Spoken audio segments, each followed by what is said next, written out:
Ah, RS16, mais oui, ça fait longtemps qu'on s'était pas vu. J'ai l'impression que ça fait une éternité qu'on s'était pas vu. Ouais. Et les combattants aussi. Salut, G. Salut Juji. En tout cas, Que des finishes. que des finishes. Pour le dernier avant la trêve estivale, là, pendant 2 mois, je pense qu'ils nous ont régalé là. Bah, déjà, Ouais. franchement, tu vois l'affiche Baki en main event. Déjà, tu te dis, tu as passé une bonne soirée. Et pourtant, c'était pas le meilleur combat.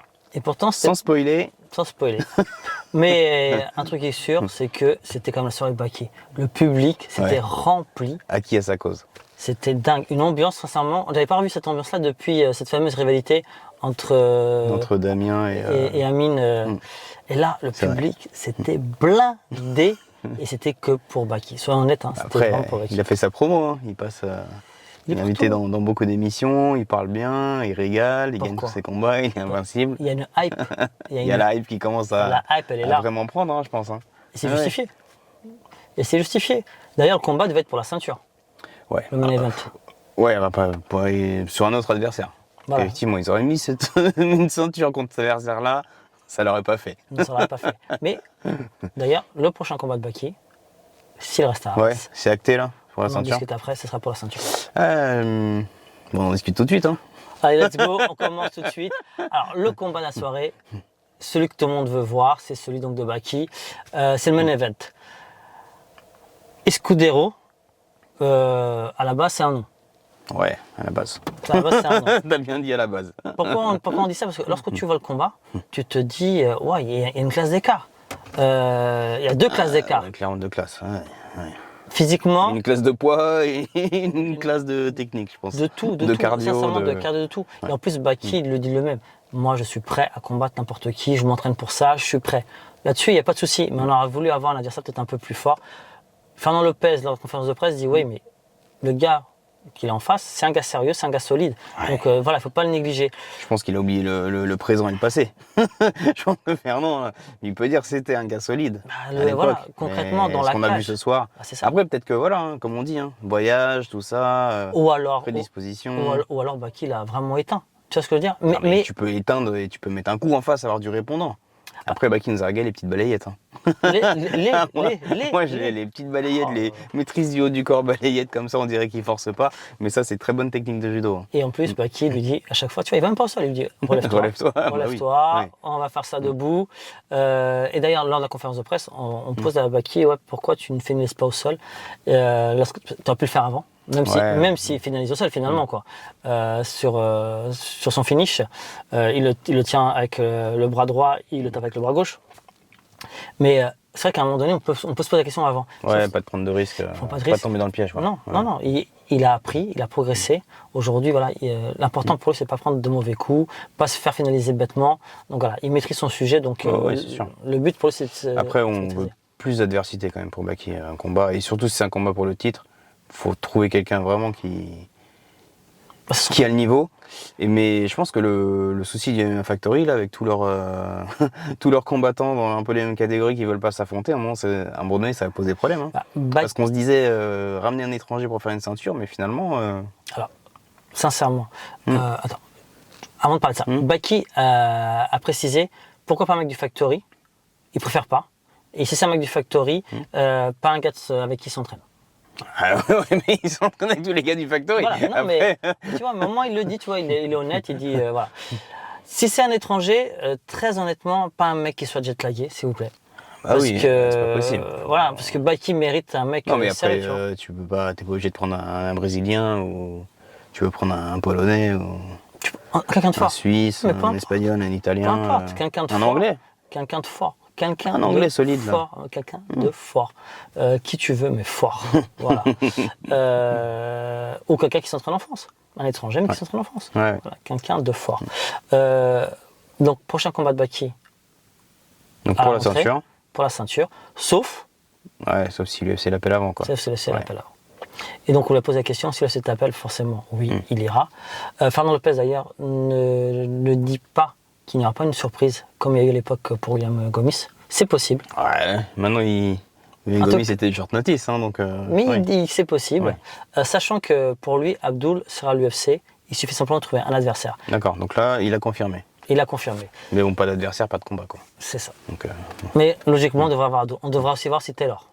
Aussi. Ah, on espère. Qu'on n'a pas eu depuis longtemps, mais Taylor devrait aussi y être. Donc voilà, voici un peu les petites news par rapport à tout ça. Ça commence à faire une belle carte, hein, UFC Paris. Hein. Et surtout, un sacré. En tout cas, on a appris là, aujourd'hui. Ouais. Manon. Main event, Manon contre Rose. En tout cas, pour nous, ce serait main event. Voilà. C'est pas signé comme main event, c'est pas annoncé comme main event, mais ça aurait de la gueule. Hein. Bah, ça aurait de la gueule et surtout, c'est dur à pronostiquer parce que ton cœur, il penche de quel côté là? C'est chaud. Hein. Moi, Rose, je la kiffe en combattante. Elle a fait des guerres, des combats de ouf. Et Manon, bah, on est toujours. Hein. Bah, Manon, forcément quoi. C'est l'école Aldric Cassata. On sait tout ce qu'elle a fait. Elle a battu la numéro 1. Bref. Mais ouais, restons sur le débrief. Ouais, on reviendra dessus. Mais voilà. Et restons sur Aldric Cassata parce qu'il nous a ramené 2 petites pépites là. Bah, toujours. Hein. Il nous a fait plaisir. Hein. Toujours. Mais avant de parler des pépites, il y avait un combat avant aussi. Voilà, je suis pressé. Le Common Event qui était. D'ailleurs, en parlant de. Alioune. Non, Daguerre, le frère. Daguerre Imavov. Pardon. Le frère de Nassourdine. Qui revenait, ça faisait longtemps qu'il n'avait pas combattu d'ailleurs. Son dernier combat daté, c'était contre Tona Kroll, qui va rencontrer à nouveau parce qu'il a gagné ce soir. Et son prochain fight, et en finish bien entendu, son prochain fight sera à nouveau contre Tona Kroll pour la ceinture. Pour la ceinture. Octobre, novembre, Tona Kroll, la ceinture. Je lui ai posé la question comment il voyait le combat. On sait que Tona aime bien le sol. Lui a dit qu'il était prêt à aller au sol. Il aime bien prendre les coups et il aime bien le sol. Il aime bien, il étrangle. Dernièrement, il a quand même pris, il faut être honnête, le Tona Kroll qu'il a rencontré à l'époque n'est peut-être pas le même qu'aujourd'hui. C'est vrai. Donc il faudra aussi qu'il se méfie. Mais il est prêt à aller au sol, à combattre au sol. Il est prêt à combattre debout. Ah, ça fait un bon combat par contre. Hein. Ouais. Ce soir, il n'y a pas eu de combat. Hein. Voilà, il y a eu un round. Au début, certes, il prend les coups. Ouais, il a un peu du mal à rentrer quand même. Hein. Il a du mal à rentrer. Alors, on lui a posé la question. Lui nous dit oui, j'ai analysé mon adversaire. C'est vrai qu'il a encore des résidus, encore de douleur au dos. Donc, il fait attention. Mais quand il a accéléré, crochet du droit là, comment ça a fait mal, ça a éteint direct son adversaire. Ouais, ça me fait Et c'est un gars qui peut éteindre n'importe qui. Voilà, Daguerre, il a cette capacité sur un crochet du droit à t'éteindre n'importe qui. Et il ambitionne toujours d'aller à l'UFC. Il a cette ambition-là. Donc, prochain combat pour la ceinture et voilà, peut-être qu'elle a su. Ce serait beau. Hein. Ouais. En tout cas, contre Tona, beau combat. On attend ça. Ouais. On l'a demandé. On a Tona pour la ceinture. On est très content. T'as parlé d'Alioune? Ouais, Alioune contre Coleman. Contre Coleman. Alors, Coleman a fini en boitillant. En boitillant. Il lui a arraché la jambe, mon gars. Okay. En boitillant, c'est quand tu glisses sur un caillou que tu boitilles. Là, D'ailleurs, pour sortir de la cage, on a dû ils ont dû le porter. T'avais la protection civile d'ailleurs qui l'attendait en bas. Ils ont mis direct une petite genouillère. J'aime bien tes petits euphémismes. C'est une attelle. Une attelle. Mais la bonne nouvelle, c'est qu'il n'a pas eu besoin d'aller à l'hôpital. Donc voilà. Mais revenons sur ce combat d'Alioune. Il avait faim. Bah oui, il avait faim, charge de revanche. Et le dernier combat, il le perd contre Philippe. Concrètement, il avait faim, il avait envie. D'ailleurs, à la fin, il dit amenez-moi qui vous voulez. Il a envie de combattre. Moi, je veux découper des têtes. Voilà, c'est tout. Ne me parlez pas de titre. Aujourd'hui, je suis venu là pour faire mal. Je pense que c'est quelqu'un qui a besoin de combattre, qui a besoin tout le temps d'être dans le rythme et de combattre. Et il nous livre des guerres, que ce soit des victoires ou des défaites, de toute façon. C'est Alioune, on aime. C'est tout. Il n'y a pas de round d'observation, il n'y a pas d'esquive. Par contre, là, ce qui était intéressant, tu vois, c'est qu'il a maîtrisé son sujet, tu vois. Vraiment, en striking, on sait qu'il est très fort, mais là, encore plus que d'habitude. C'est-à-dire qu'il ne s'est pas jeté. Ouais, il ne s'est pas précipité. Ça a été des cours forts, comme à chaque fois. De toute façon, quand il tape, c'est pour faire mal. D'ailleurs, on l'a vu sur ce fameux low kick, et il le finit aussi comme ça. Donc Alioune, très vite, très fort. À la rentrée, on espère voir Alioune encore et encore un finish. De toute façon, c'était que des finishes toute la soirée. Ouais, pour le coup. Rien à dire. Non, belle carte et beau rythme. Du coup, les combats sont bien enchaînés. Bon, vas-y, il y a un ou deux combats qui ont sauté, mais du coup, ça. Beau rythme. Bon, c'est bon, je peux parler de. Vas-y. Des petites pépites du Sud. On voit ça. D'Aldric. Ça y est. Tu me parles de Axel ou de Axel. Axel Sola. Enfin, on le voit combattre là. En moins de 70. En 70. Parce que c'est vrai qu'à la base, c'est pas sa catégorie. Et il a fait un gros travail de cutting là-dessus pour se maintenir à ce point-là.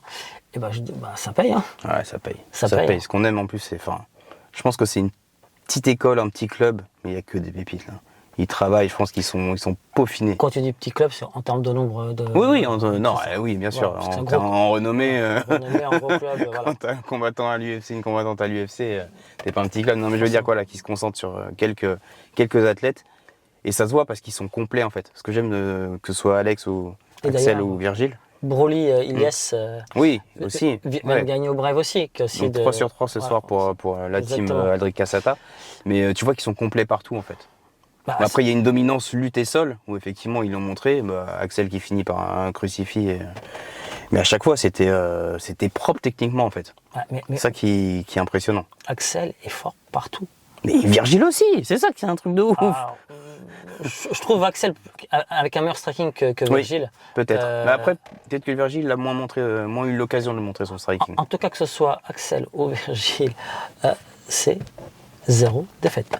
C'est que des victoires. Non, mais avec la manière. Parce que tu peux avoir 0 défaite, tu vois, avoir du 4, 5-0, 6-0. Et t'as pris des adversaires, bon voilà, t'as eu un mauvais coup, une chose comme ça, t'as mis au striking. Mais eux, c'est vraiment. Ils t'attrapent, ils t'amènent au sol, ils te travaillent au sol, ils te terminent, ils t'étranglent, c'est propre. Techniquement, c'est propre. En plus, là, Axel, c'est qu'on a vu toutes les phases aujourd'hui. C'est-à-dire qu'on a vu un bon striking, c'est ça. On a vu une bonne lutte. D'ailleurs, au premier round, il veut faire le show, donc il se fait emmener au sol. Tu te dis, il va se faire un étranglement. L'autre, il verrouille le triangle avec les jambes au corps, etc. Mais non, il s'en sort. Il s'en sort. Il explose. Il explose derrière, il se retourne sur lui, il fait des dégâts, et il finit, comme tu dis, par un crucifix au troisième round. Mais c'est vraiment un danger, et on va le voir très très vite pour la ceinture. C'est certain qu'on va le voir très très très vite pour la ceinture. Il régale. Et d'ailleurs, en parlant de ceinture, comme vous savez, Damien est suspendu parce qu'on aurait dû voir normalement Damien combattre pour la ceinture ce soir. Damien Lapillus. Aujourd'hui, il a fait appel. Appel qui rend la décision suspensive, donc c'est de non combattre en France. Pour l'instant, Fernand Lopez préfère attendre.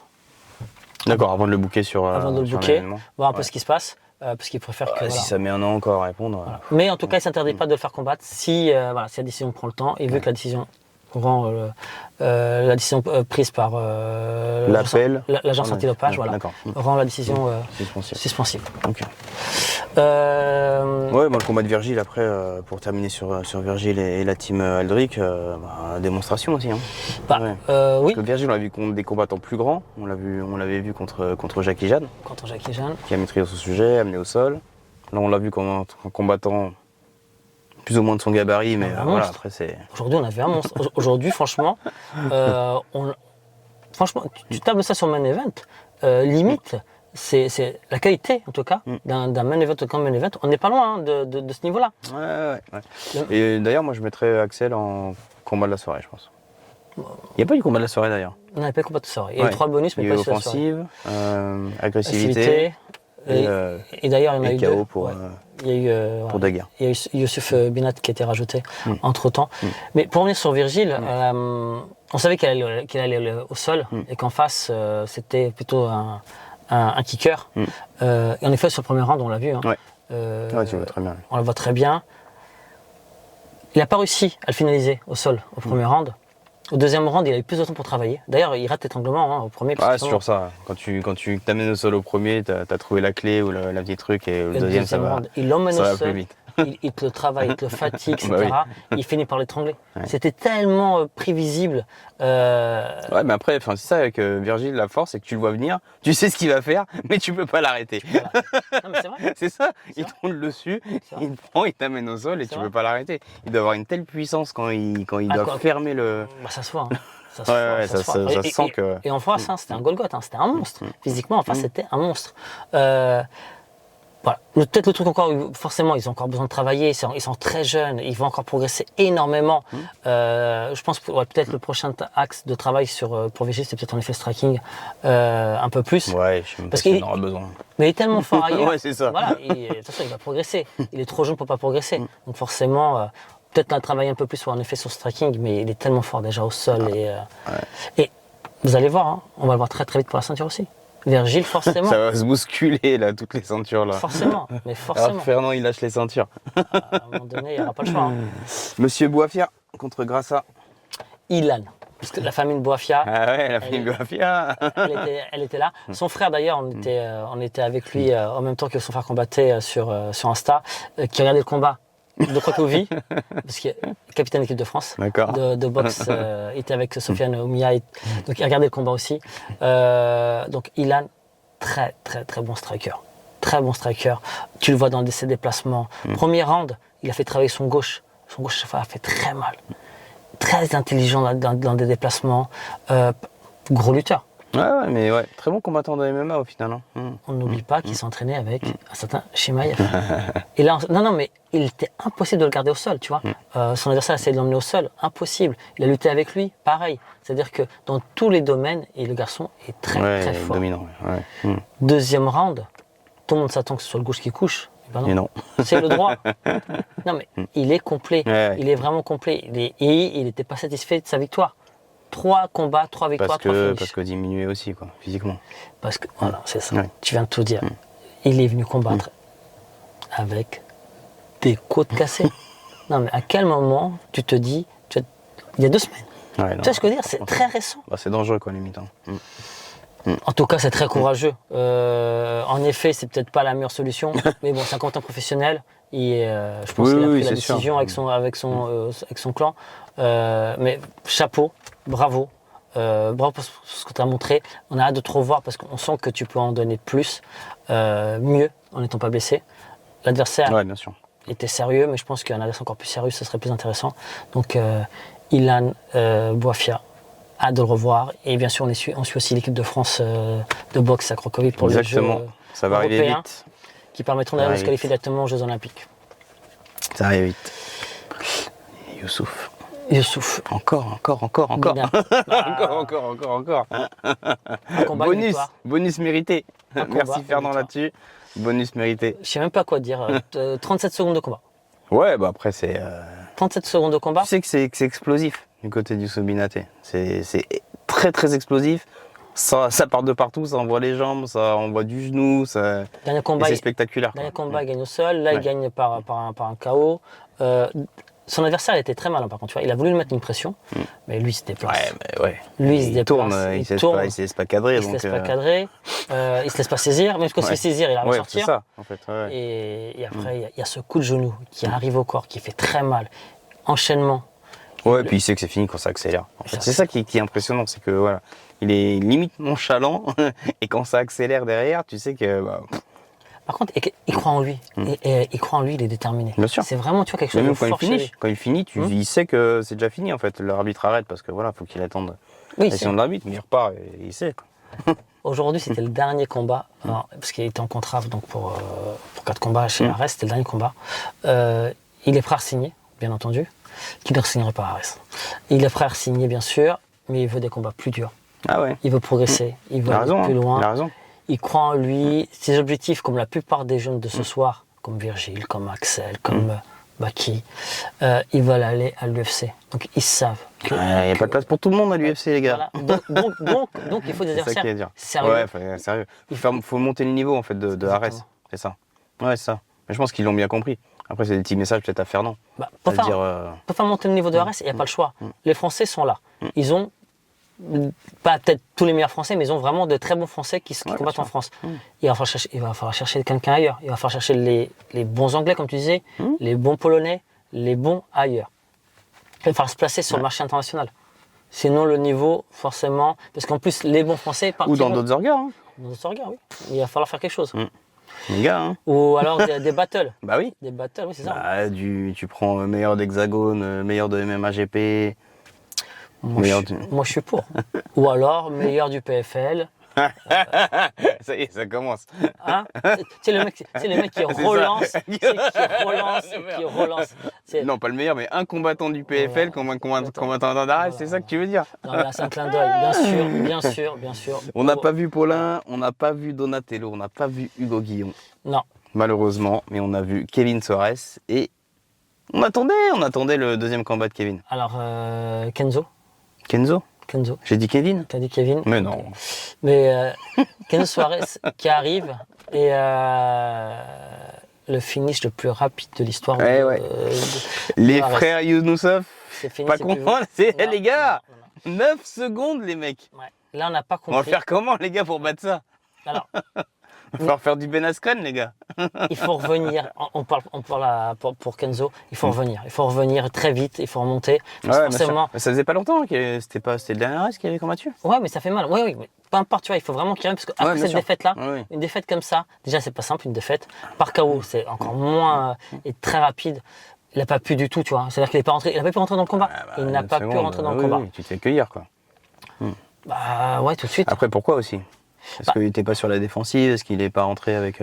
On n'a pas eu l'occasion de discuter avec lui. Son adversaire, en tout cas, plus grand, plus massif. Ah ben dans cette KT, tu sais que tu vas tomber sur des gars massifs. Ça a cogné, quoi. Franchement, ça a avancé, ça a cogné tout de suite, ça a touché. L'arbitre était obligé d'arrêter le combat. Oh bah bien sûr, il n'y a pas le choix. Il n'y a pas de discussion là-dessus, quoi. Ouais. En tout cas, bref, il faut revenir. C'était le plus beau Arès, franchement, peut-être de l'année. Depuis le début de l'année, je pense que ils ont... C'était le plus beau. Sans aucun non ronflant. Tu vois, en dehors de Baki, non, mais. Tu m'as sorti non ronflant, carrément. Fait. Ah ouais, vraiment, il est tard. Oui. On se revoit très vite là, parce que nous, on va aller se coucher. On vous donne rendez-vous demain, ou tout à l'heure, pour MTGP, Muay Thai Grand Prix. Il y a 2 ceintures, on en discute, on fait le débrief. Allez, bonne soirée, on va essayer de dormir 1 heure ou 2. Yes, et à bientôt sur la bagarre.